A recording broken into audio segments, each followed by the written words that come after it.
Hello ladies and gentlemen, it's the Historical Gamer once again, and today we're returning with a new video for Order of Battle Pacific.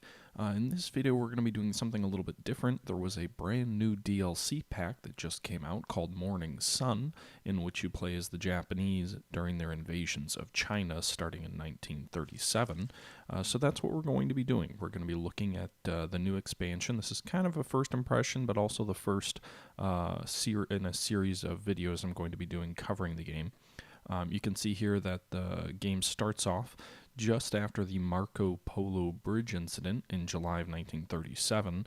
That was an incident where the Japanese military, it is assumed, staged a incident between Chinese and Japanese soldiers, which gave them sort of a pretext to invade northeastern China. Now, the conflict with China actually started in 1931, if you really want to go back to when Japan invaded Manchuria and took over Manchuria, annexing it into a puppet state called Manchukuo. Japan had had interests there since the Russo-Japanese War, and in 1930 they used that. They created a pretext and invaded and created a puppet state. So this is really a further expansion upon that Japanese attack on China. Although the Second Sino-Japanese War is generally considered to have started in 1937 rather than 31 with the invasion of Manchukuo. Again, the invasion in 37 with the attack on Beiping and several Chinese coastal cities is what really is considered to have started the Second Sino-Japanese War. Now, it is the Second Sino-Japanese War. The first was in 1897 between the Chinese emperor, and by the time of the 30s, China had the KMT in charge, so kind of a dictatorial regime, but no longer the imperial dynasties of the past. In this game, again, you play as the Japanese as they fight through their conflicts with China. I think it's a really interesting aspect to look at because you almost never hear about the Sino-Japanese War. It's typically, when you look at World War II, you talk about the Americans and Japanese fighting in the Pacific, or you talk about the war in Europe between the British, the Russians, and the Germans, or in the Pacific. Sometimes it's also included, all the other allies that were fighting against the Japanese, the British, and the Australians, and the New Zealanders, etc. But you very rarely hear the discussion about the Japanese and the Chinese fighting, which is interesting because that actually starts 4 years prior. Well, again, you can go back even 10 years if you want to talk about Manchuria, but the actual kind of publicly accepted Sino-Japanese War started 4 years before Pearl Harbor. So Japan had already been engaged in a costly and bloody and long war with the Chinese by the time the Americans and Japanese start fighting. And it's really the nucleus between the American and Japanese conflict, because in 31 and 32, when Japan attacks and takes Manchuria, it prompts them to leave the League of Nations over that conflict. And then the attacks in 37 and then the eventual campaign against Nanking is what directly leads to U.S. sanctions against Japan, which then leads to the Japanese feeling that they need to neutralize the Americans in the Philippines and then also neutralize the British in Malay, and then take the Dutch East Indies for their oil so they can continue powering their economy. Basically, they figure, well, if the Americans aren't going to sell us oil and then the Dutch aren't going to sell us oil, then we're going to take it. And it all stems from this conflict between Japan and China, which is distinctly different than the conflict between the Western allies, the U.S. and U.K., etc., that occurs in 1941, which is usually why it's referred to as its own conflict. Although you could argue that, at least in the Pacific, World War II starts all the way back in 1937 with this invasion of China by the Japanese. And that's what this expansion pack looks at. It looks at the war between Japan and China before World War II starts in earnest between the other countries. So it's interesting. It's also interesting because this is more of a land combat situation. The Navy plays a supporting role in China, especially in the attack on the Chinese ports, but it's much more focused on traditional land combat, which is rarely looked at in the Pacific. Usually land combat is to the extent of guys running around a couple square mile island. or in the case of New Guinea, fighting through jungles. But this is much more traditional land combat, and it's interesting because in 37, it's definitely a little bit before the full mechanization of the militaries. You've also got Japan, which is really fighting with an army that's much less mechanized than if you look at Germany or if you look at the U.S. or any of the other typical World War II combatants. Japanese tanks were far more lightly armed. They wouldn't stand a chance in a land engagement with most other nations' tanks.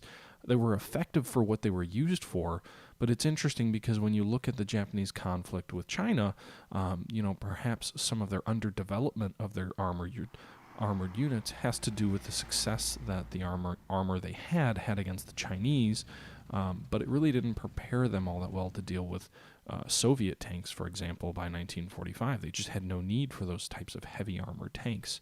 But it's an interesting conflict because you've got a very under-industrialized but large Chinese force fighting against a relatively modern, although even if you compare it to the Germans in the 30s, somewhat, well, I don't know if that's fair to say. I guess the Japanese are in the 30s are about on par with the rest of the armies in the world, but they kind of stay stagnant, if you will.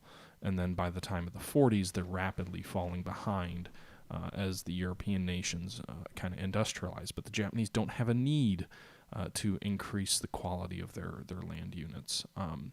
But again, this game looks at the conflict, and it includes over 100 new units. So, since you're fighting in the 30s and since you're fighting a primarily land conflict, that means that you see a whole bunch of new units that you don't see later. You see some air units that are, by the time Pearl Harbor happens, are somewhat obsolete. Units include biplanes. They include cavalry, horse cavalry, which really isn't included in the Pacific game because there weren't really a whole lot of examples of horses riding around on islands.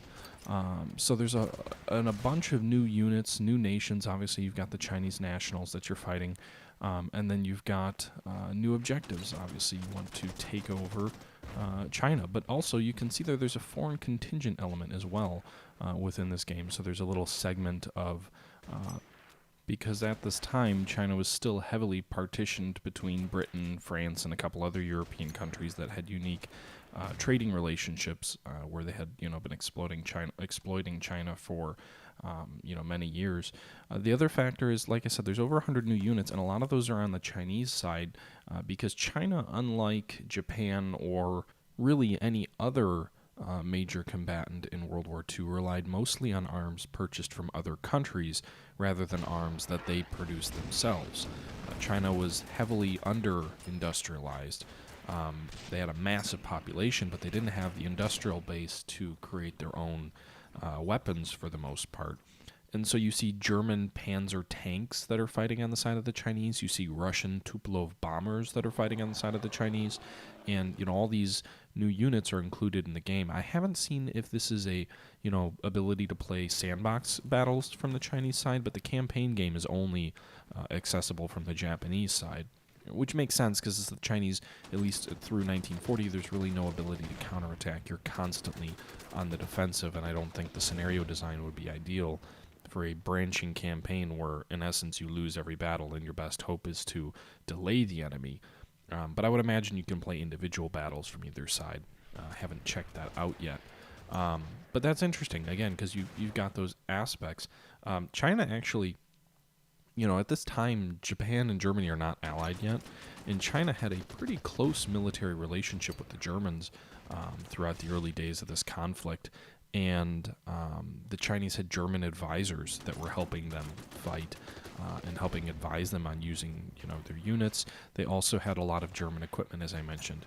China's also going through a civil war at this time. So right now you're fighting the KMT in this battle, but the Chinese are fighting a civil war with the communist rebels under Mao Zedong at the same time that they're trying to deal with the Japanese. China is a very divided nation, and that's what this game also tries to represent. So you can see on the map, you're obviously fighting these units that are blue, that are the national Chinese, as well as fighting units with your Japanese side that are your Japanese troops.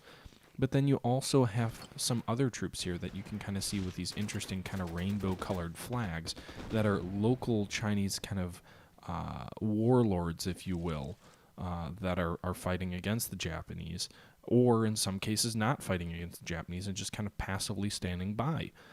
That's because, again, at this time, China is divided amongst many different factions, many different warlords, and the nationals, while having the most power and trying to solidify things, are hardly totally in control of China. And that's another factor that allows Japan to have a lot of success in dealing with China in the early days of this conflict, is that China is divided. They don't have a single unified government.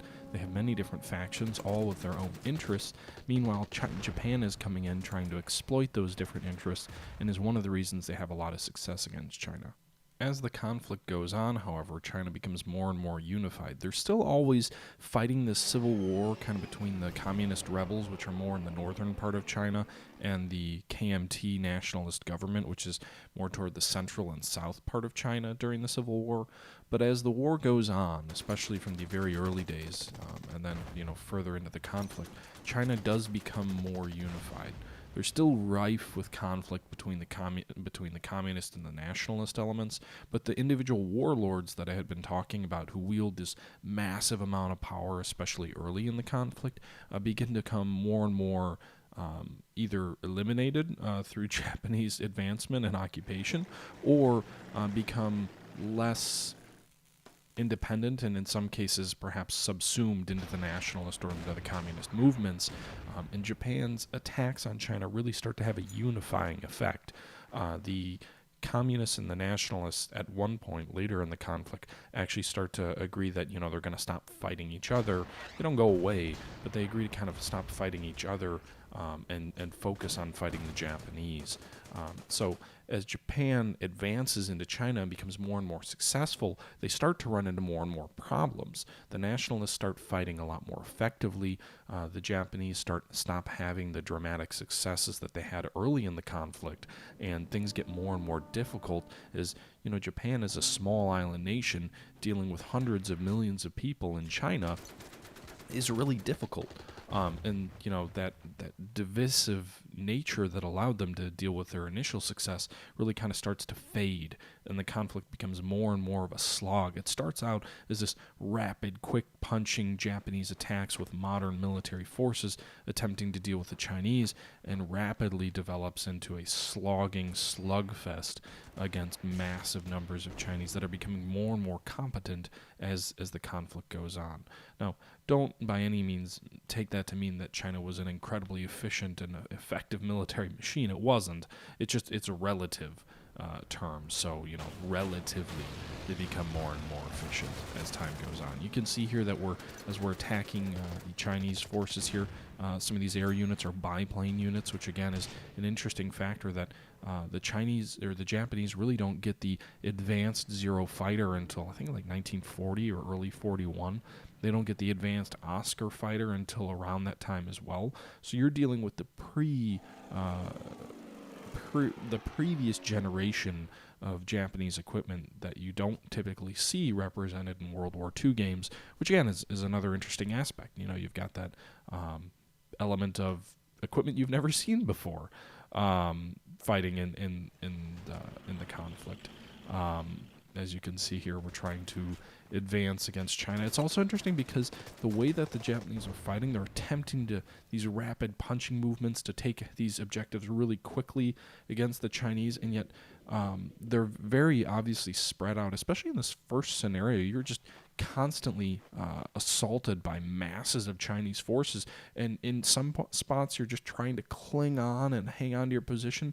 In other spots you can see your equipment is far superior. You'll have an infantry unit attack a Chinese infantry unit, not lose anything, and wipe out half the Chinese force, but then there's 3 more units to deal with. You're clearly overextended from the start, so it'll be interesting to see how the campaign progresses, through the different scenarios. And I can only imagine this feeling of constantly being under siege, constantly being outnumbered, just barely hanging on, and while attempting to push forward.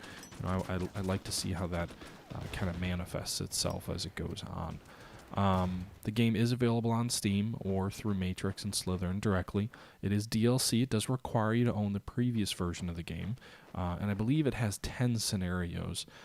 in the game. So this is the first one, again dealing with the attack on Beiping, and the first sort of inaugural major battle in the Second Sino-Japanese War. You can see here it's mid-July, starts on July 12th.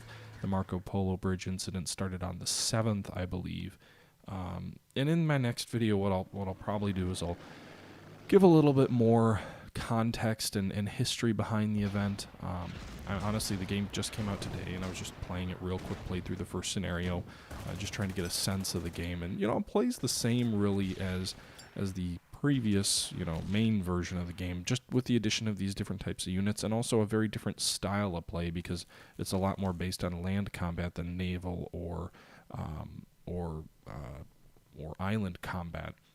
In terms of similarity to the main part of the game, I would say it's similar to the attacks early, the first scenarios against the Philippines as the Japanese, but after that, you don't deal with a whole lot of mainland action without substantial naval forces. I guess Guadalcanal is a similar scenario to some extent. Maybe I'm wrong there, because then you got New Caledonia. I guess I may be speaking too soon, but it's a different style of combat in that it's much more urbanized. That's certainly true. You can see a whole lot of urban combat already in just this first scenario, and that's going to be the case in a lot of the Chinese battles. And I mentioned it in a previous video, but I'm still going to be continuing the other Order of Battle Pacific Let's Play, where we're going to be playing through the original version of the game, but I'm also going to be doing a Morning Sun version as well. So the previous one that I had going will probably be paused for a little bit. Still going to return to Rule the Waves, don't worry about that. Still going to return to Operation Glacier at some point. Work's just been crazy busy. I do apologize. I feel like this video isn't up to kind of what I would consider my normal standards, just more kind of rambling thoughts. But I will say that, that's mainly just because I wanted to get this out, kind of show you guys a first look at the new game, and then go from there. So the next video, maybe a few days, I'd like to read up a little bit more on the Sino-Japanese conflict. I know a very high level of what happened, but I don't know a ton about it. And I think that's probably very common for a lot of the viewers here, is that they're not terribly well versed in the conflict between the Japanese and the Chinese. So I think it'll be interesting to look at. I think it'll be a really interesting series of videos to talk about. And yeah, I mean, that's where we're going to go from here. As you can see here, we've got some cavalry units. But basically, we need to take this northern city, which we've, taken the majority of it, not all of it yet. We need to take a sort of central city and a southern city. And you can see things are just getting bogged down in very bloody conflict with waves after waves. The Chinese are not doing much against us. You see, they attack, and they pretty much never do better than 1-to-1 casualties. Often they lose far more than that. But there's just more and more units that just keep pouring in, and our troops are obviously overextended at this point. And yet we're just trying to hang on. You can see that unit's probably about to be wiped out. And yeah, so it'll be interesting. I'm curious what the level or the scenario design is going to look like in the other scenarios. If everything's just kind of the same feel, or if there's a unique feel to these scenarios. I feel like this one already has a unique sense and feel. Even just the foreign concession spot where we can't advance into this part of the city and use it against the Chinese. And yet, just imagine this battle going on all around these. There's British troops in that foreign concession, and they really can't partake. But just imagine the citywide battles going on, and there's one corner of the city is relatively safe. At the same time, just blocks away, chaos is ensuing. I want to say there was a movie that dealt with that. I think it was more of like a chick flick, where it was kind of this British officer falling in love with this Chinese person, and then kind of dealing with the conflict going on around them. But I can't remember what the name of the video was. It had a very interesting scene, however, where the Japanese are attacking into, I want to say it was Shanghai at the time, and this one district of the city is basically overrun by people trying to flee the Japanese soldiers, and this war occurring all around this one little district, which is relatively safe. It's an interesting and very unique idea, I think, amongst warfare, because you almost never see that. You don't typically see a third party that's in the middle of everything and yet not in the middle of everything.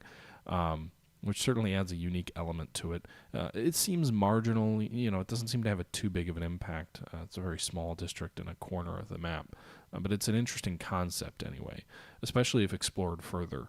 Maybe not ideal for this game, but it might be more interesting in kind of like a real-time combat game as well, where maybe there's consequences if you engage them. Because if you think about it, the Japanese certainly didn't want to be fighting the British in 1937.